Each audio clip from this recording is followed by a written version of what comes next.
It began as a whisper, not from a voice, not from any living thing, but from inside me, a pulse behind my thoughts. At first I thought it was fatigue. Long campaigns under the Emperor's banners had broken stronger men. But then, the whisper started answering my thoughts. It spoke of release, of a world where pain was a melody, and desire was purpose. It said my discipline was a cage, that I could be more if I simply stopped resisting what I already wanted. I remember the first night I felt it clearly during a bombardment on Slaanesh. The enemy's artillery lit the sky in waves of violet and crimson. Amid the screams, amid the smell of blood and burnt metal, I felt something beautiful. Every sound, every burst of fire, it all moved in rhythm. It was horrific, yes, but symphonic. I stood there, mesmerized, until my sergeant slammed me to the ground. That was when I realized the truth. I wasn't watching the battle. I was feeling it. The world had become a kind of music, vibrating through my nerves, teasing something deeper than fear, something like joy. When the war ended, I tried to return to the habits of a faithful imperial soldier, prayers to the emperor, discipline, purity of body and mind. But each time I whispered his name, the other voice answered, warmer, softer, like silk wrapping around the steel of my faith. It told me I didn't have to silence myself anymore. That beauty was not a sin. It was the truest form of devotion. It asked, why worship a corpse when you could feel eternity? The first sign came a week later. My reflection blinked before I did. My face, my own, smiled at me before I had time to move a muscle. I should have been horrified. Instead, I felt seen. My reflection's lips formed the words I had refused to speak. You already belong to me. That night I dreamt of a hall filled with light that shimmered like liquid. Figures danced, shapes that were both human and not, each moving in impossible ways. They didn't speak, but their laughter was music. I felt my mind unravel, but I didn't want it to stop. Every note peeled away a layer of who I had been. When I awoke, my armor was slick with sweat. The air smelled of incense and blood. I thought I was alone until I heard the faintest sound, a soft hum, like a woman's breath behind my ear. And then that same voice, the one I'd been trying to deny, said quietly, almost lovingly, the first touch is always gentle. I didn't sleep again for 3 days. The next time it came, I was awake. It started with a tremor under my skin, a pulse that didn't match my heartbeat, like something alive was moving inside me, pressing against my ribs, waiting to be acknowledged. I tried to pray again. The words of devotion to the Emperor felt heavy, cold. Each syllable scraped my throat. But when I whispered the name that wasn't his, the one I'd only heard in dreams, the air in my lungs came alive. Slaanesh. Just saying it made the world shift. The darkness in my quarters deepened, yet I could see more than ever. Every grain of dust floating in the air shimmered like starlight. The fabric of my bedroll rippled under my fingertips, not rough canvas anymore, but soft as breath. Every nerve in my body was awake, alert, trembling on the edge of something vast. And then the whisper returned, not from within this time, but from all around me. Everything you crave, I can make endless. I closed my eyes, and for a heartbeat I wasn't in that room. I was somewhere vast, wrapped in color and warmth. Hands brushed against me, not to harm, but to know. Each touch carved into me, reshaping who I was. I saw myself kneeling before a throne made of living flesh and crystal, pulsating with slow, rhythmic light. A figure sat upon it, shifting between man, woman, and something beyond both. Its smile was both kind and cruel. Do you want to stop feeling nothing? It asked. I couldn't speak. My lips trembled. I didn't answer, but it didn't need my permission. The next moment I was back in my quarters. My hands shook, but not from fear. My body ached with a hunger I didn't understand. Every sound, every breath in the air seemed alive. Even pain had changed. It wasn't suffering anymore. It was texture, Days passed like that. The colors of the world grew deeper. Food tasted sharper. Even the sound of boots on metal corridors sang through me. I was still serving the Imperium, still following orders, but my mind had already left the Emperor's light. When I slept, the voice spoke again. Pleasure is not sin. It is the truth beneath all lies. It showed me visions, not of death or horror, but of beauty so intense it hurt. I saw gardens blooming with flesh, rivers of liquid color, faces smiling through veils of silk and blood. And every time I woke, the memory clung to me, warm and terrible. The change began small. My eyes grew brighter, my skin glowed faintly, even in the shadows. When I looked at my reflection, it smiled with genuine affection now, as if proud. But behind that reflection, in the shimmer of glass, I could see a shape watching me, a figure tall and radiant, its outline blurring at the edges like a flame. And then it spoke once more, quiet and certain. Your transformation has begun.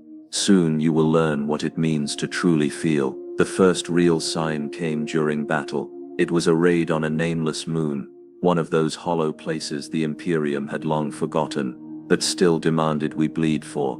We were ordered to purge the heretics hiding in the ruins. Dust storms howled through the broken city, turning the sun into a dying ember.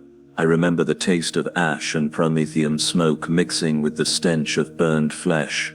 I should have been afraid.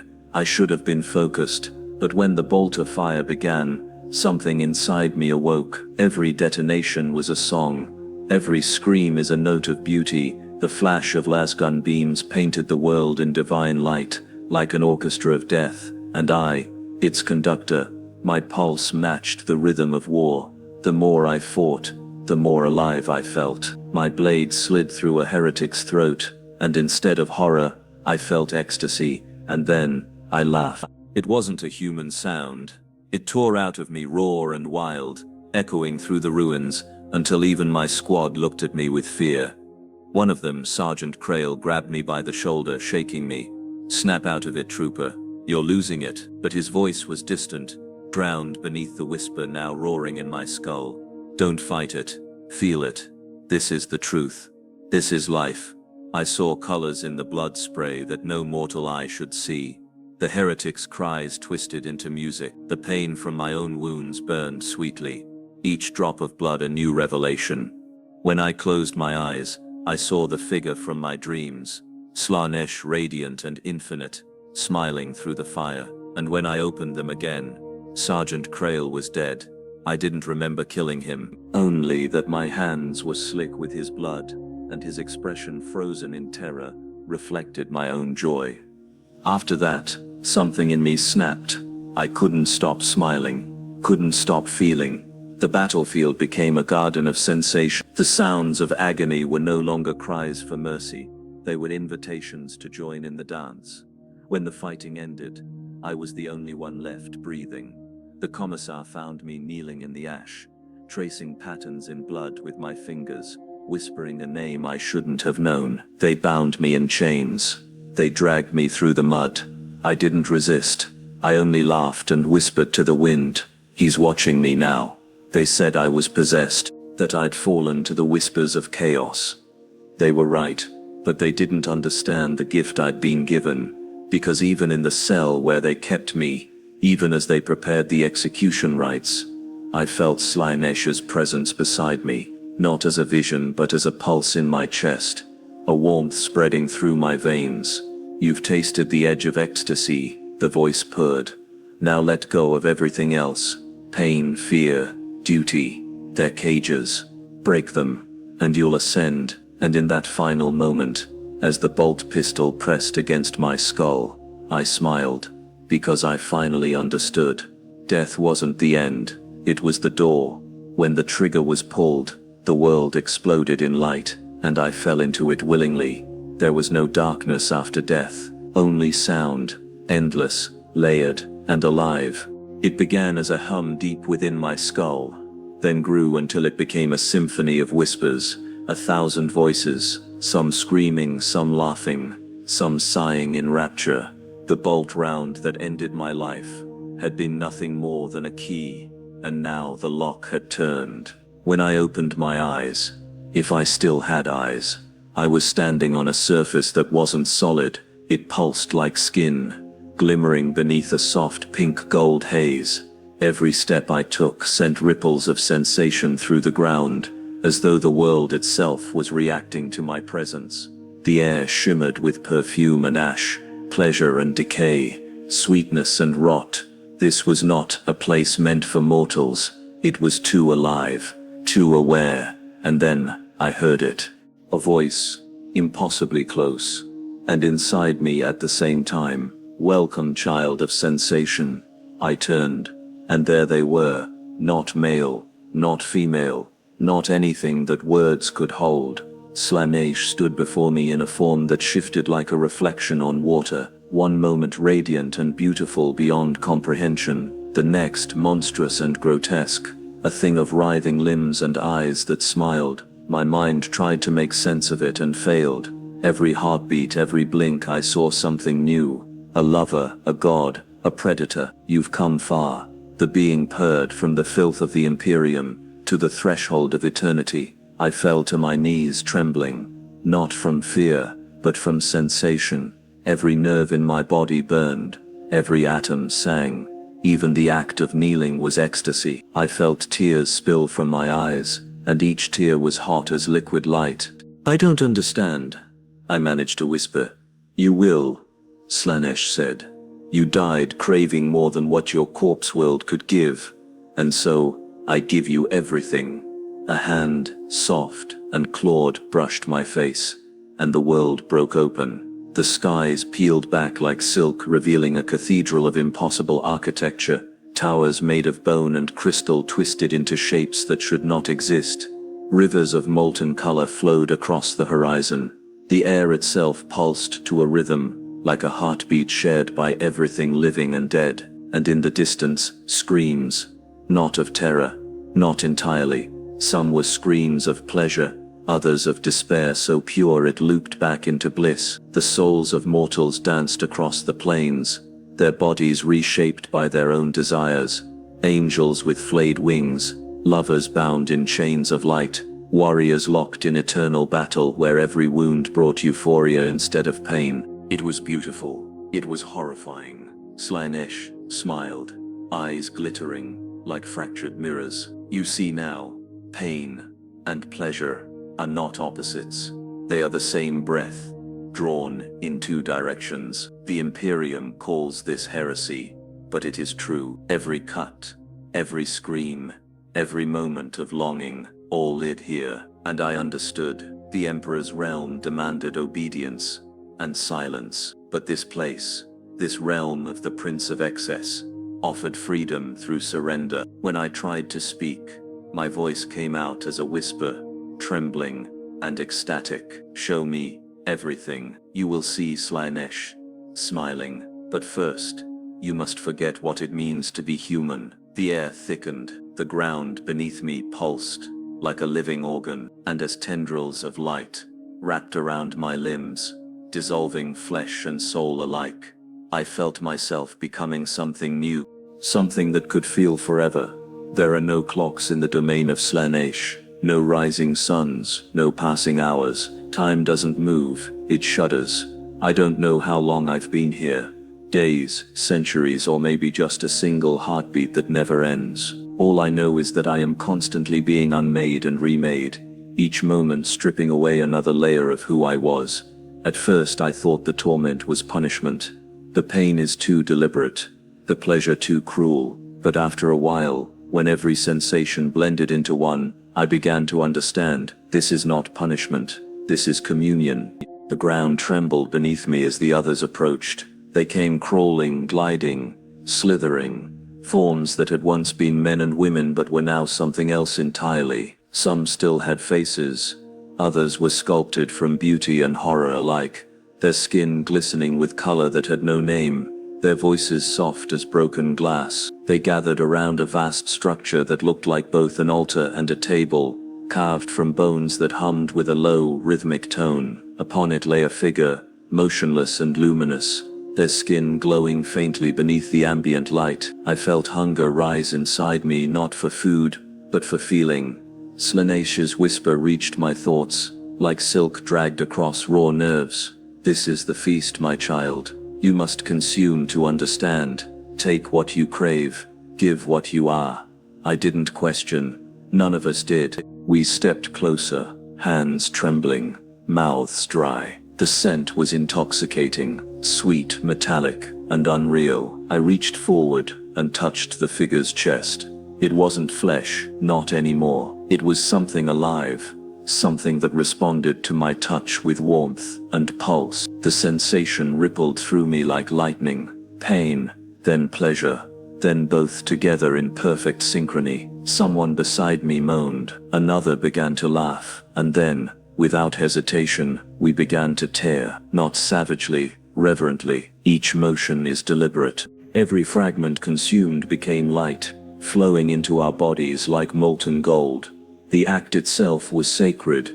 The screams, both ours and theirs, filled the hall with a terrible beauty. It was then I felt it, a flicker of memory, my name, my oath to the Emperor, the moment I died, and then, it slipped away again, drowned beneath the flood. The figure on the altar smiled as they dissolved. It wasn't agony I saw in their face, it was released. When it was over, I fell back shaking. My hands glowed faintly, veins burning with color. I could feel the essence of another soul inside me, mingling with my own, reshaping me in ways I couldn't describe. I could taste their life, their pain, their joy, everything they ever were, now a part of me. Do you see now? The voice of Slaanesh murmured inside my head. To consume is to become, to feel is to live beyond death. I looked at my reflection in a pool of liquid light beside me. My skin shimmered, my eyes had changed. They reflected everything: desire, terror, hunger, and awe. I was no longer mortal, but deep inside, a small voice still whispered, something human, something fearful. It asked, what happens when there's nothing left to feel? Slaanesh laughed softly in my mind. Then you begin again, and the feast resumed. The laughter, the weeping, the beauty, the horror, all repeating, all eternal. There came a moment, if time even existed here, when I realized I could no longer tell where I ended, and the others began. It didn't happen suddenly. It was slow, quiet, like a dream slipping from memory. At first, I thought I still had a body, bones, skin, a heartbeat, but when I looked down, I saw nothing that resembled me. Only motion, color, a shimmering outline, made of sound and desire. Around me, others moved in the same rhythm. Some sang, their voices forming shapes. Others wept, their tears turning into fragile glass that floated upward before shattering into light. This was not chaos. It was art, a terrible, divine art. In the center of the chamber, the air pulsed like a living organ. From it, a figure emerged, tall, impossibly graceful, and cruelly beautiful. Not male, not female, but both, and neither. Each movement of their hand sent waves through the space, bending reality. Their laughter echoed in colors, not sound. I knew who it was before they spoke. Slaanesh. Their voice didn't enter my ears. It touched the core of what was left of me. You cling to what you were, child. Why? I tried to answer, but words failed. My mouth was gone. My mind felt open, laid bare like a dissected flower. You remember your name, your duty, your emperor. Their tone was playful, almost affectionate. But tell me, did your emperor ever make you feel? Did he ever show you the joy hidden inside agony? I saw flashes, war, loyalty, sacrifice. I remembered the screams of dying comrades, the banners of the Imperium burning under alien fire. And I remembered praying, for purpose, for light, for mercy. But all I'd ever felt was silence. Now here, I felt everything. Every heartbeat in the chamber was mine. Every whisper, every scream, every breath. The boundaries between self and other dissolved completely. And I understood the truth. Slaanesh doesn't take souls. Slaanesh multiplies them. Every piece of me was scattered among 1,000 others, and in return 1,000 others lived inside me. It was unbearable and perfect. Then came the breaking. It wasn't pain. It was too vast for pain. It was a sound, a pressure, a flood of emotion so total it fractured me. I saw my memories peel apart. Mother, battle brother, the warmth of sunlight, all torn into strands and woven into the tapestry of others. I screamed, but it came out as music, and the music was beautiful. When it ended, I was not I anymore. I was a note in a chord, a color in a spectrum, a thought in the endless mind of the Prince of Excess. But something small, something human, remained buried deep, a spark that whispered beneath the pleasure and terror. I was someone once. I mattered. Slaanesh turned toward me, their smiles both kind and cruel. You still cling to the idea of self. How adorable. They reached out, a single finger tracing across the air, and my essence quivered. Don't worry, I'll keep what's left of you. You'll make a lovely memory. Then they pressed their hand forward, and I shattered completely. Light, sound, emotion, everything at once.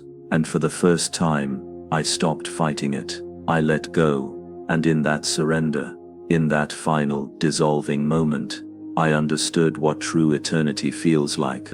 It isn't peaceful, it isn't tormenting, it's the endless repetition of feeling, forever. There is no waking up in this place, only realizing you never stopped dreaming.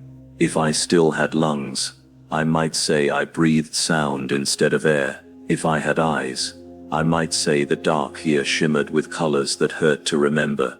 But there are no bodies anymore, just fragments of will drifting through the vast consciousness of Slaanesh. And yet, somehow I still think, it's like hearing your own echo long after you stopped speaking, faint, warped, but unmistakably yours.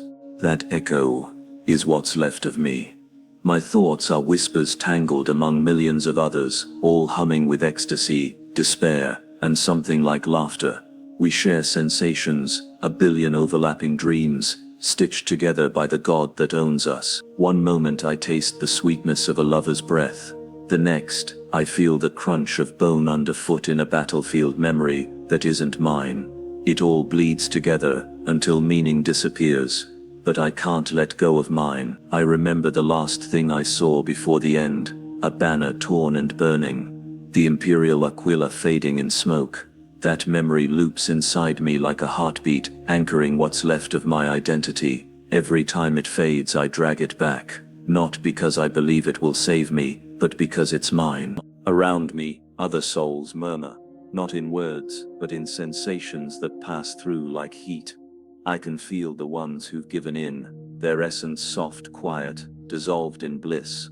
Then there are the ones who still resist, their presence jagged and sharp, vibrating with pain and refusal. We are the damned that refuse to disappear. Slaanesh notices us sometimes. I feel it, a focus, a gaze, a ripple in the void. It's not anger, it's amusing, like a child watching insects crawl across a jewel. Then, when the god grows bored, the torment begins again. A flood of sensation pours through us, too much beauty, too much agony. Every nerve we once had screams with memory. A kiss feels like a wound, a breath feels like drowning. The overload tears what little coherence we've rebuilt, and still we crave it. That's the cruelest part, because the pain here is perfect. It's shaped to fit you. The exact fear, the exact longing, the exact regret that defines who you were. It's like the god digs into your soul and finds the place you thought was hidden, and plays it like an instrument. That's how Slaanesh keeps us from fading. Through fascination, through endless self-reflection. And sometimes, in that chaos, I think I hear others calling out, the remnants of the same regiment, the same world. Their voices are faint, distorted by centuries of madness. But when they echo through me, I feel something almost like companionship. We're scattered, broken, and barely conscious, but we remember each other, and maybe that's the last rebellion left to us. To remember what it meant to be human, even inside the belly of a god, for a moment. The darkness feels less infinite. Then the song of Slaanesh swells again, and my thoughts dissolve into color. But somewhere deep in that impossible harmony, beneath the pleasure and ruin, my echo still whispers, I am not gone yet. There's no sense of time here, only motion, a slow drift through sensations too vast to name. The others press against me, not bodies but presences, memories, impressions. When they touch, I see flashes. One was a singer once, her voice was like silver. Another was a warrior, proud and unbroken. Now both of them hum the same strange song, voices fused by the god's will. And then there's me, still clinging to the ghost of my name. We swirl through each other like smoke, trading what's left of our memories. It's not voluntary. Slaanesh feeds on our recollections, our love, our fear, our triumphs. It devours the feeling of being and turns it into fuel for its endless hunger. But before God consumes them, we feel them all. Every taste, every sound, every regret that was ever felt by another. That's what the daemons call the feast. It begins as a pulse, a rhythm that shudders through the void, soft and melodic. At first it feels like warmth, like drifting through sunlit water. Then it sharpens, turning every memory into a mirror, reflecting every soul's most private moment. And we're forced to look. I see through the eyes of that singer. She's standing on a marble stage, the light soft and gold. She opens her mouth, but no sound comes out. Instead, I feel her panic, the shame of silence, the hunger for approval. I can taste her desperation as the audience begins to fade. Then the memory changes. I'm the warrior now, bleeding in the dirt, armor cracked, watching the standard fall. He tries to crawl forward, but his arms give out. I feel his teeth break as his face hits the ground. The pain is sharp, clear, real, and then without warning, I'm both of them. Every soul that touches becomes part of me, and I become part of them. Our memories twist together until we can't tell whose suffering belongs to who. That's when I understood God's design. Slaanesh doesn't just feed on pleasure or agony, it feeds on the contrast. The knife edge where both meet. The place where beauty turns into horror, and horror feels like beauty. It's intoxicating. You want to look away, but the sensation drags you deeper. The more you resist, the more your soul trembles and the sweeter it tastes to the god. Somewhere in the swirl I hear laughter. Soft, melodic, infinite. Not cruel, just delighted. It's the sound of Slaanesh watching us devour ourselves. One by one, the weaker souls dissolve into the chorus. The singer fades first, her last note echoing through the dark. The warrior follows, his final emotion not fear, but relief. And I hold on. I clutch my memory of the battlefield, of the burning sky, of the Emperor's light. I don't know why. Maybe it's defiance, maybe it's instinct, but I can't give that up, not even here, because if I let go of that, the moment before the end, then I'm no longer me. The pulse fades, the feast ends. What's left of us drifts again, quieter this time. But the memories linger, they whisper to me, hundreds of lives that aren't mine, all humming inside my head like faint stars. And somehow, against all reason, I feel stronger. Maybe Slaanesh intended it that way. Maybe every torment is a step towards surrender. Or maybe, just maybe, the god underestimated how stubborn mortals can be. At first it's just a whisper, like a breeze through broken glass. Soft, familiar, too close. Then, the whisper forms a shape. My name, or the sound that once was my name, ripples through the dark. It's not spoken, it's remembered, echoed back at me by something that knows it better than I do. You've held on longer than most, it says. I turn, though there's nobody left to turn with. The voice isn't coming from anywhere, it's coming from me. You resist, it continues. That's beautiful. The tone is neither male nor female. It slides between them like silk. It knows every rhythm my thoughts could take. Every fear, every hope. You still think there's a you to save. A shape begins to form in front of me. A mirror, not of glass, but of liquid light, pale and alive, rippling in slow waves. When I look into it, I see my own face, but it's wrong, too perfect, too still. I reach toward it. My reflection moves the same way, but when my hand touches the surface, it doesn't meet resistance. It sinks in. The sensation is indescribable, like touching warm breath, like being swallowed by memory. The mirror pulls me closer until my reflection is right against mine, and then it smiles. "Let me show you what you could be," it says. The surface bursts outward, and I fall.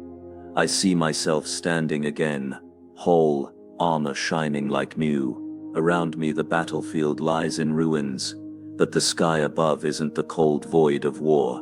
It's violet and alive, shimmering with auroras that sing, and then I hear them, the others, the singer, the warrior, the broken souls I'd felt before. They're here too, not screaming now, but laughing, at peace. "You see," the voice says, "there's no pain here, no fear, no judgment. The world feels real, the air is soft. Every breath feels like honey, every song sounds like a song written just for me." For a moment, I almost believed it. Then, a flicker, a wrong note in the song. The sky trembles, the laughter distorts, the singer turns to face me, and her smile splits too wide. The warrior kneels, his mouth opening, but no words come out, only a low droning hum. Their eyes are hollow, beautiful, empty, and I understand. This place isn't paradise. It's a reflection of desire, a mask stretched over decay, the same pleasure looped endlessly, until meaning died. "Don't turn away," the voice pleads now, softer, more human. "This is all you ever wanted, freedom, love, peace." But I see the cracks, spreading across the mirror world. The auroras peel away, showing the void behind. And there, beyond the shimmering veil, something vast moves. It's Slaanesh, watching through my reflection, a smile too large for the sky, eyes that see everything. The god's laughter trembles through me. It's not cruel, it's tender, amused. "Every soul resists me once," it whispers. It's part of the song. The false paradise shatters. I fall again, back into the dark, gasping though I have no lungs.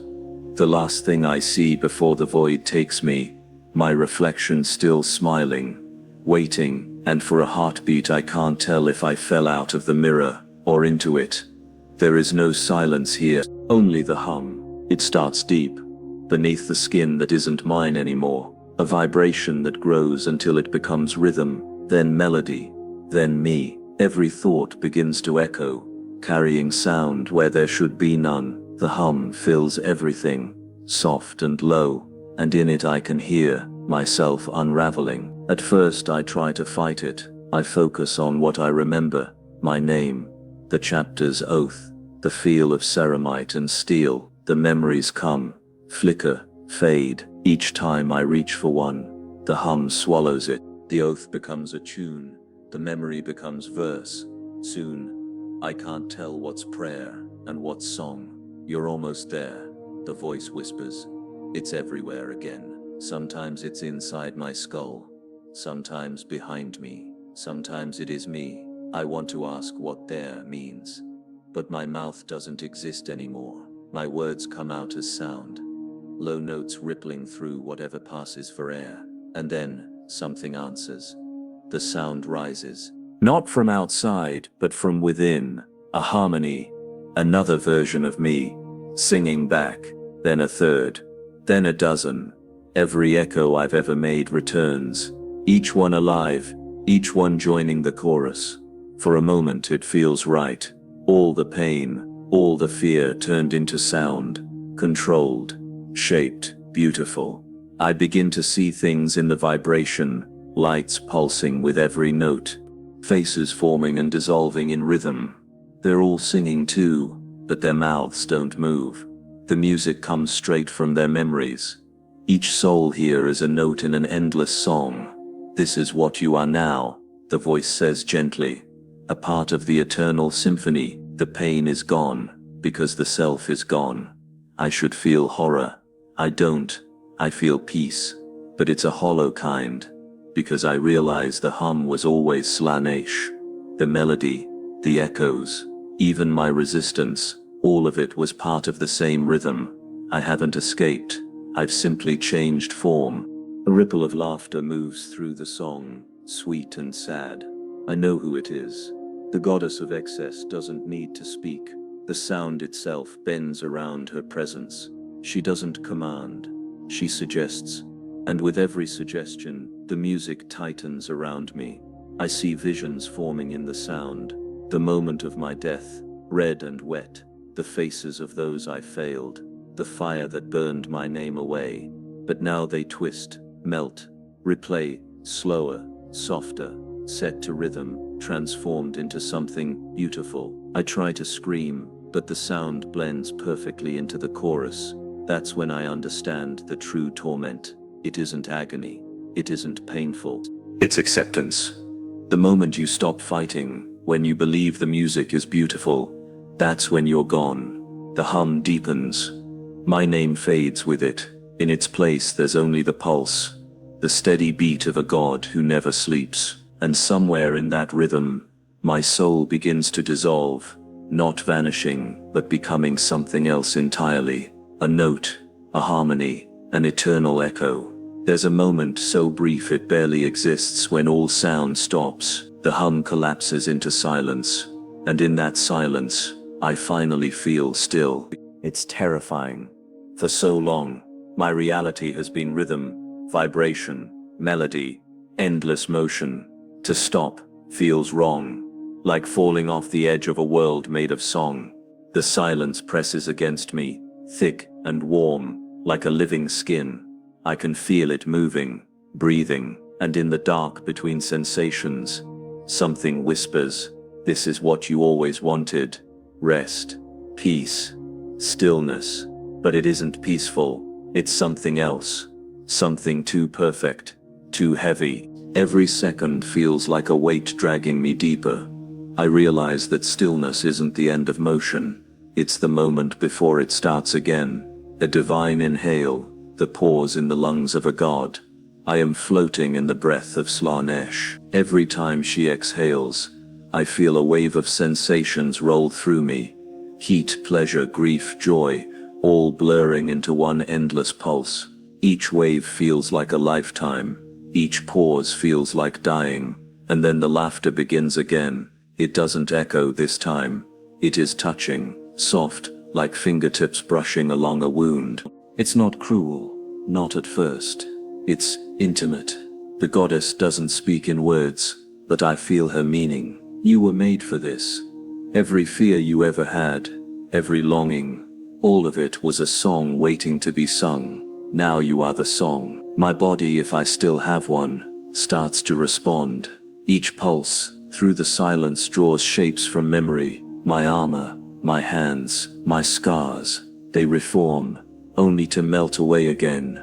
Each recreation feels better, more perfect, more complete, until perfection itself starts to burn. And I understand the cruelty now. Perfection is pain here.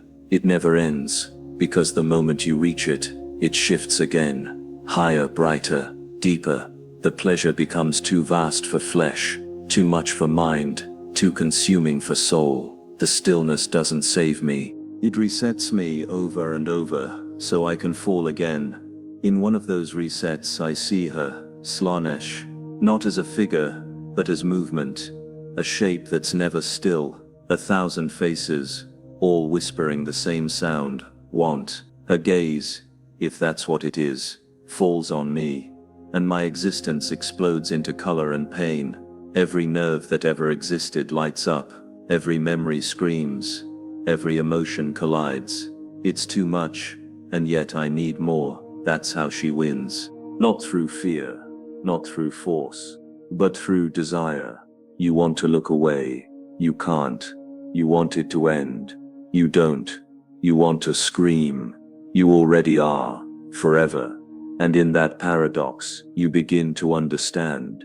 Slaanesh doesn't torment the body. She torments the capacity for experience. She stretches it until it becomes infinite, until there's no difference between agony and bliss. The silence breaks again. The hum returns. Deeper, darker, endless. And I realize I'm no longer a victim. I'm a vessel, a conductor of her will. The stillness was never peace. It was the tuning of an instrument. Now the song begins again, and this time, I'm the melody. There's no beginning to the sound now. It's everywhere, inside me, around me, through me. What started as whispers has grown into something vast, a chorus of countless voices rising and falling in rhythms no mortal throat could make. Each tone carries feeling, memory, and pain. Each voice belongs to someone who once was. Now, they just are. I can't tell where my voice ends and theirs begins. The choir doesn't sing songs, it breathes them. Each exhale births new emotion, new sensation, new horror. Every inhale devours it all again. It's a cycle of creation and consumption that never stops. Slaanesh doesn't command it, she does. The sound is her heartbeat, and we are the blood moving through it. I don't remember my name anymore, only flashes. Armor, the smell of promethium, the weight of a lasgun, the shouting of my sergeant before the shell hit. Then the light, purple, gold, and wrong. Maybe I died then. Maybe this is death. But there's no end here, only the pulse. I feel others nearby, minds that were once human, Eldar, even Daemon. Each carries a fragment of who they were, but it's being polished away like a stone smoothed by a river of sound. Some resist, some surrender, all eventually blend. One voice near me tries to scream. It cuts through the harmony, jagged and raw, full of defiance. The others close in around it, not to silence it, but to reshape it. The scream stretches, elongates, bends, until it becomes a note, a perfect one. The defiance doesn't vanish, it's transformed into beauty, and that's when I understand the true cruelty of it. Here, even rebellion becomes art. Every act of resistance only feeds the song. You can't fight it, because fighting is part of it. Somewhere in the endless hum, I sense laughter, not mocking, admiring, pleased. You see now, the voice says. Perfection needs dissonance. The sound grows stronger, richer. The harmony deepens until it shakes reality itself.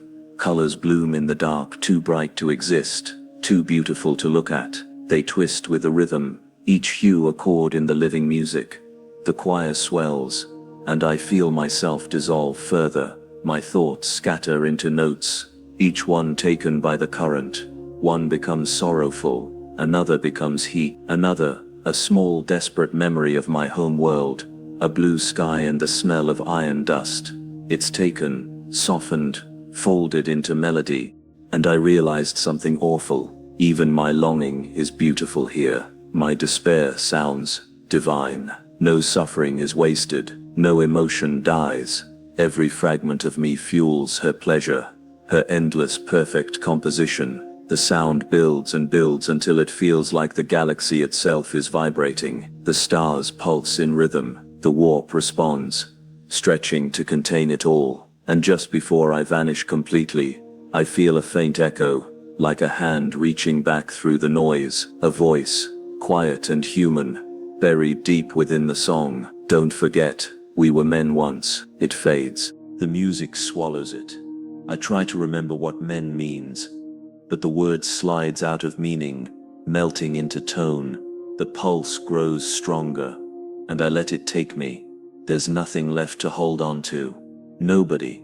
No thought. No fear. Only sound. Only her. And in that final surrender, I become what every soul here becomes. A shining note in the forever choir. Endlessly beautiful. Endlessly lost. There is a moment, just before you stop existing, where you realize that death was never the end. That's the moment when Slaanesh begins to whisper again, not like before, not in the chorus or the screams, but close, personal, tender, almost, like a lover, leaning in to speak against your skin. You've given me your pain, the voice says, now give me your will. And in that instant, everything you thought you'd lost starts to return. Sensation, thought, identity, but not the way you remember it. not yours anymore. It's been rewritten, polished, perfected. I open my eyes, and there's no darkness anymore. Only color, deep, endless, burning color. Every shade feels alive. Each one hums. The air itself tastes like memory. I breathe in, and it's like swallowing liquid light. There's nobody here, but I can feel my form again. I look down, or maybe just think I do, and I see something shaped like me, but it's made of light, woven from threads of sound. My veins are melody. My skin is in rhythm. My heartbeat is part of the song that fills this place. Slaanesh has remade me. You are mine, she whispers, and through me you are endless. It should terrify me, but it doesn't, because terror here is pleasure too. Every emotion feeds into itself, loops, twists, blooms. I feel everything: love, agony, joy, despair, all at once, all pure, all perfect. I understand now why no one escapes her, because there's no reason to. The pain doesn't stop, it changes, it becomes part of a greater shape. You start to want it, the same way a starving man wants food or a drowning man wants air. The hunger becomes who you are. And when you look at her, really look, you see why. Slaanesh is a beauty beyond comprehension. Every part of her form shifts with meaning, faces within faces, voices within silence. She is creation's reflection of the creation turned inside out. To see her is to understand everything that makes existence unbearable and irresistible at once. She reaches toward me. Her hand is light, color, and memory. I should have fallen to my knees, but I can't. There's no will left to resist. You've seen death, she says, now see what comes after. The moment she touches me, the universe folds. I see it, all of it. The warp, the screaming souls, the endless hunger of demons, and beyond that, the Imperium. The world I came from, the one that told us pain was sin, desire was weakness, joy was heresy. How small it looks now, how fragile, how blind. I realize then that this is her final gift, not mercy, not peace, but clarity. The understanding that there's no right, no wrong, no balance, only the endless cycle of wanting and being wanted, of feeling and being felt.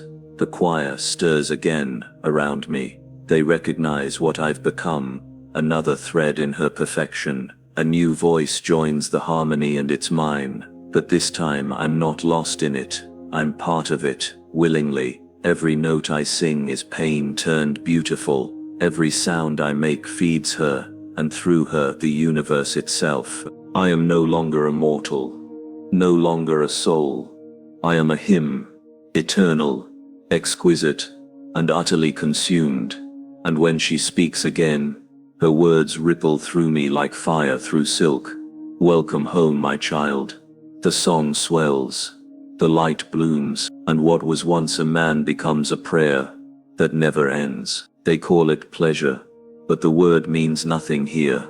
Pleasure, pain, hunger, awe, they all melt together until there's no way to tell one from another. The warp is full of sound, laughter, wailing, music that isn't made from instruments but from the vibrations of souls being reshaped. And in the center of it all, Slaanesh moves. Her presence ripples across eternity like silk burning in slow motion.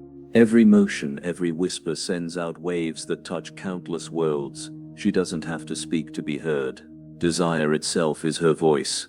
And when she wants something, entire planets tremble. Those who have fallen completely, those like me, are not destroyed. We spread. We become echoes of her will. Wherever longing exists, we drift toward it. A noble dreaming of forbidden comfort. A priest secretly envying his own followers. A soldier finding beauty in bloodshed. We find them, and we whisper, it's okay to want. That's how it starts. Gentle, almost kind. Just a seed planted inside a thought. Then it grows. The craving deepens. The shame fades, the limits blur, and before long, the human mind breaks beneath the weight of its own hunger. That's when she arrives. To mortals, it feels like revelation. To us, it feels like resonance, another soul added to the chorus, another piece of her perfection. You wouldn't call it evil if you could feel it the way we do. There's no malice, only consumption. Desire feeding desire, until all that's left is music. That's what the warp is now. A song made from everything that ever wanted more. But the galaxy fears it. They name it corruption, heresy, damnation. They build their walls of faith and steel thinking they can hold her out.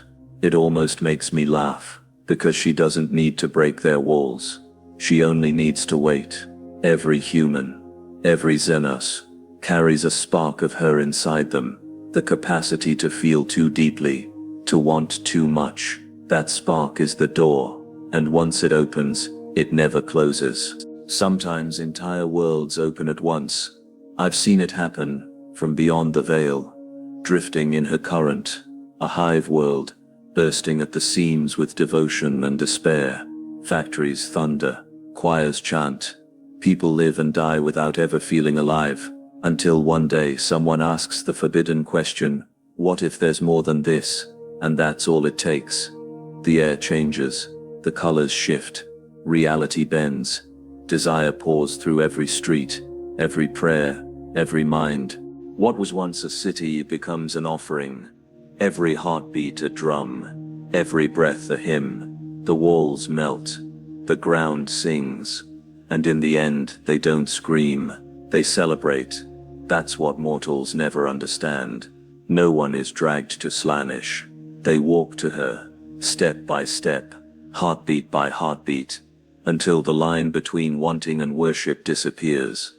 And from where I float, a fragment of her voice woven into the storm, I see it all unfold. The Emperor's worlds burn, not from hatred or rebellion, but from longing, because no matter how much the Imperium preaches sacrifice, every soul still hungers for something: beauty, freedom, peace. And all of those roads, eventually, lead here. Let them crave, she whispers through me. Let them dream. Her laughter ripples across galaxies, soft, endless and sweet, and somewhere, another world begins to tremble. There comes a point where even pleasure stops meaning anything. It's not pain, not joy. It's something past both, a stillness that hums beneath every scream, every laugh, every trembling sigh in the warp. That's where the oldest souls of Slaanesh end up, not in torment, not in bliss, but in a silence so complete, it feels like drowning inside your own heartbeat. I used to think the worst thing was suffering. I was wrong. The worst thing is when the feeling itself burns out. At first you try to hold on, to chase something new, something sharper, louder, deeper, but the warp is endless, and so is Slaanesh. Every extreme, every forbidden ecstasy, every perfect taste of oblivion, you've already lived it 1,000 times. It stops filling you, it just echoes. And in that echo something terrifying happens. You start to remember. You remember what it was to be human, the faint warmth of sunlight through armor, the sound of your own breath, unaltered by pain or song, the memory of peace. Small, meaningless peace. But peace has no place here. When you try to recall it, the warp twists it.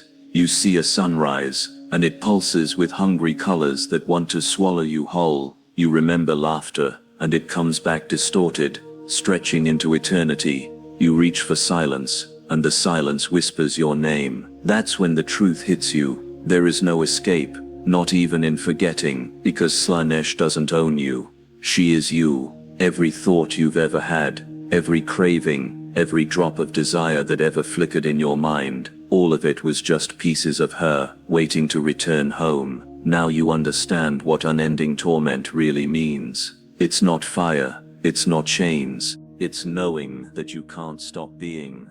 You can't stop wanting. You can't stop existing as part of her will. And the worst part is, part of you doesn't want to. That's the cruelest truth of Slaanesh. Even when you realize it's a cage, it still feels beautiful. Even when you understand you're lost forever, you can't help but smile through the tears because you've become addicted to your own dissolution. Sometimes, I hear others drifting in this quiet fragments of voices, once warriors, artists, nobles, heretics. Now only shades of sound. They murmur prayers that are half love, half love. Please, one more moment, please. Let me feel it again. And she listens. Always. She grants them one more taste, one more surge of ecstasy that burns their last piece of identity away. The light flares. The soul screams. And then, nothing. Just the hum. The same hum that fills everything here. That's what eternity feels like under her. A storm, made of silence, where every fragment of being vibrates with unending want. Sometimes I think I should be grateful. I wanted to live forever. I wanted to feel everything, and now I do, endlessly, without pause, without mercy, but in the quiet between the waves.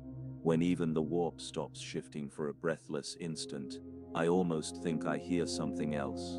A sound not of pleasure, but of sorrow. Maybe it's her. Maybe she's as trapped in her own perfection as we are. Maybe the god of desire also longs for release. But there is none here.